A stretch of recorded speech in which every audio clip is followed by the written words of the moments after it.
Hi friends, welcome back to my channel SciTech. In this one, I'm going to do the Geekbench Mark 5 test on the Realme GT Neo 3 on the day 1 after the unboxing review.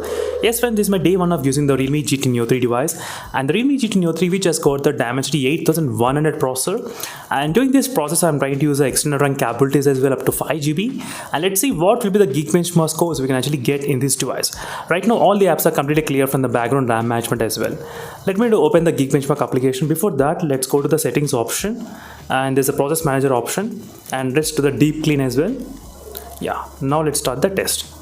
So this is my first time doing the Geekbench Mark test on this particular processor in my studio, and I'm really interested to see what will be the single core and the multi-core performance in this Realme GT Neo 3 device in terms of the Dimensity 8100 chipset. Right now I do have the Realme GT Neo 2 as well. I'll definitely do the side-by-side comparison between these two smartphones, so stay tuned for those videos in case if you're interested.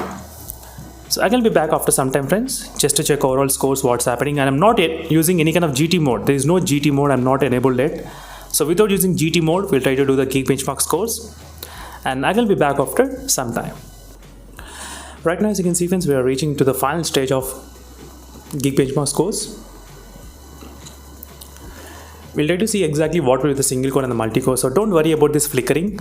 So there's no DC dimming option in this device, that's the reason you're seeing this kind of flickering option. So right now we're getting the single core about 962, and the multi-core performance, look at the multi-core, like 4075. That's really high score friends, definitely I can say. For this kind of 30,000 rupees price range, this is the highest Geekbench Mark scores the Realme GT Neo 3 has got so far. Highest scores, that's pretty good score. So meanwhile, signing off friends, thank you for watching, and stay tuned for more updates. In case if you have any questions, let me know in the comment section below. And meanwhile, signing off, until then, bye. So this is a test without using any GT mode. Until then, signing off and bye.